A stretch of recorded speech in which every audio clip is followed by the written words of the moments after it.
Hello বন্ধুরা, আমরা এখন গঙ্গা স্নানে বেরিয়ে পড়েছি। চারিদিকে মনোরম সুন্দর পরিবেশ দেখতে দেখতে ফাইনালি গঙ্গার ঘাটে চলে এলাম। গঙ্গার ঘাটেও কত বামুন বসেছে, এই দেখো পুজো হচ্ছে।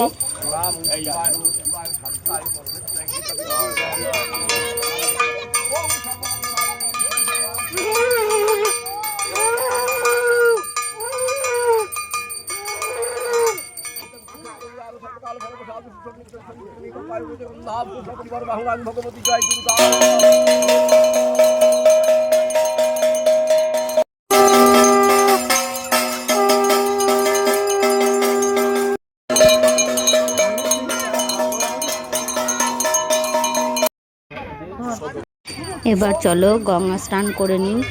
এই দেখো গঙ্গা স্নান করা হয়ে গেল। তারপর গঙ্গার ঘাটেই ওখানে একটা শিব মন্দির রয়েছে, তো ওখানে শিবের মাথায় একটু জল ঢেলে দিলাম, তারপরে বাড়ি চলে এলাম।